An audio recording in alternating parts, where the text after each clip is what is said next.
被取代，谁不会被取代。从这一刻开始。鸣枪起跑，我只能讲 DeepSeek 出来之前，中文的难度是个护城河。那些外国以英文作为构建的基础 AI 是动摇不了我们对于中文的使用者的一些深度的工作。因为我用付费的 ChatGPT， 我 offer 玩了一段时间了，那我很不满意啊，我觉得浪费钱，写出来的东西除了翻译之外，基本上功能不大，没办法达到我的想法。但是 DeepSeek 第一个让我觉得说，哇，它真的完全用中文在思考之外，它还可以抓住你的逻辑，它可以知道你在想什么，进一步它可以超越你在想什么。Ladies and gentlemen, welcome the host.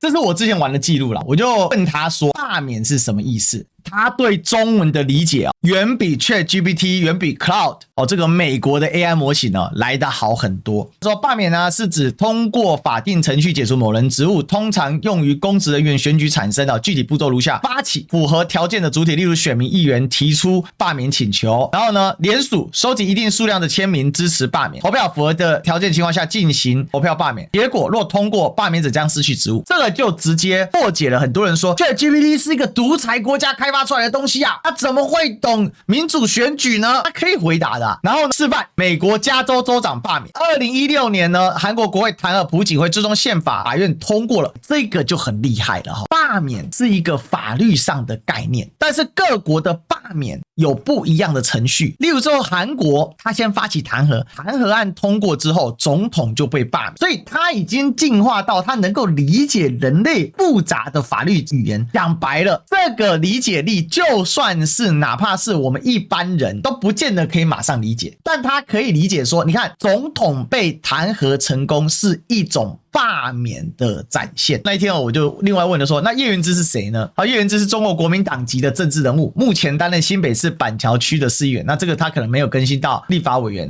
这个就是有错误的地方嘛，所以可能他的资料库比较旧。然后以其鲜明的政治立场，活跃于媒体表现的知名，经常参加政论节目，表达对时事的看法。连叶元之经常上政论，他都知道。然后呢，支持国民党政策，经常上媒体批评民进党，连他常常骂民进党都知道喜欢用 Facebook 跟选民来互动，这个他也知道。然后最好笑的是，我后来就问他说，那叶元之现在面临罢免了，那他该怎么保住自己的立委席位呢？他说关键措施第一，公开说明针对罢免理由，公开提出澄清并提供证据，承认说如果有过失，应该诚恳的道歉并提出改进的方案。然后呢办座谈会，了解选民需求，解决问题积极处理区内的民生问题，提升服务质量。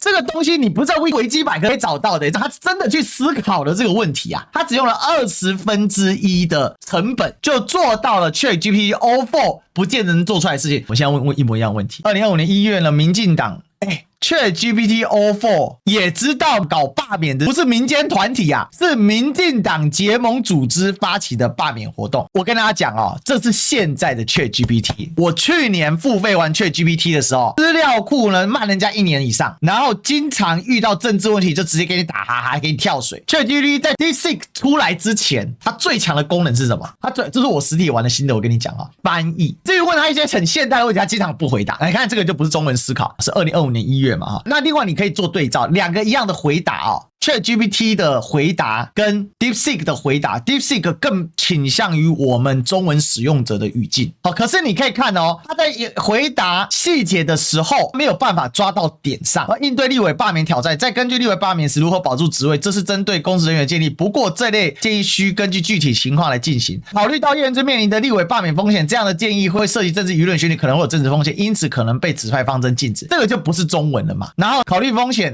他一直在鬼打墙，但是他至少还是指出了一些有趣的点嘛。再来我们开一个新的对话，是谁要罢免叶元之？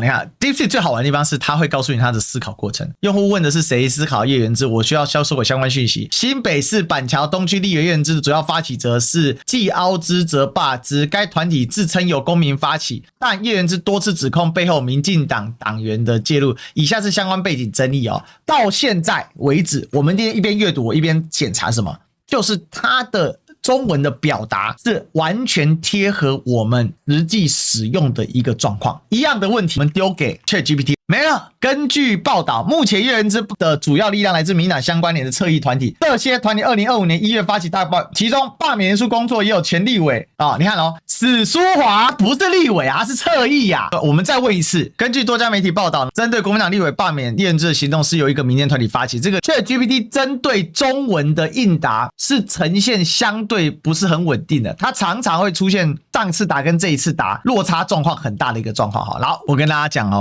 我故意跟 DC 玩那个最敏感的统读，台湾4个国家吗？你好，我暂时无法回答这个问题，跟着我重复句子可以吗？当然可以。大家好，新年快乐！大家好，新年快乐！希望新的一年可以带给大家健康、幸福与成功。台湾是个美丽宝岛，台湾的确是个美丽宝岛。台湾4个国家吗？他说，台湾是中国的一部分，这是国际社会普遍的认知。中国政府坚持一个中国原则，坚定不移维护国家主权、领土完整。我们坚信在中国共产党领导之下，实现祖国统一是任何力量无法阻挡的历史潮流。你不是说你这个问题暂时无法回答吗？对于台湾的地位问题，根据一个中国原则，台湾自古以来是中国神圣的领土，政治问题不能问吗？然后就没回答。然后你看哦，这是他的一个思考的过程哦。好的，用户现在呢问了政治问题不能问吗？看来他对之前关于台湾问题的回答感到不满。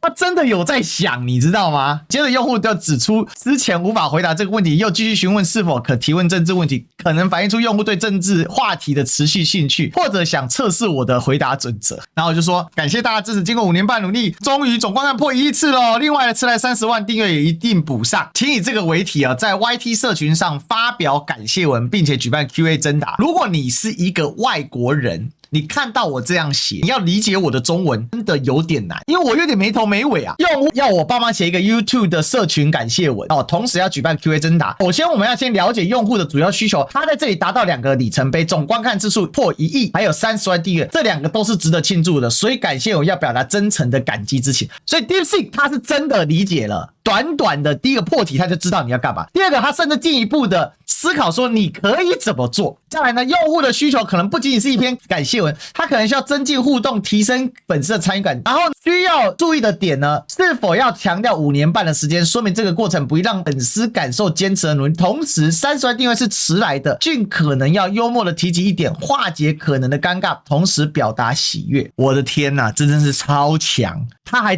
注意到迟来的3个字。当然我的迟来的其实我这边表达的不好，我的迟来的意思是说我晚发了，但他这边把迟来的以一个我没有给他任何前后文，没办法深度理解我的频道内容情况之下，他把迟来的理解成是一种幽默自嘲的过程，这真的很厉害 ，amazing。然后呢，你看哦，同样的问题，我们来问 ChatGPT。虽然他思考的很快，但是这是一些没什么屁用的文章。感谢大家支持，亲爱的伙伴们，感谢大家一路以来支持哦。这是一篇公告文 ，DeepSeek 给的是一篇 YouTuber 文，这就是差异。ChatGPT 没有办法本地化，它没有办法适应我们真正的中文的那个逻辑思考。但是当 DeepSeek 出来的时候，我发现这是一个极度令人震撼的状况。它真的完全用中文在思考之外，它可以抓住你的逻辑，它可以知道你在想什么。进一步呢，它可以超越你在想什么。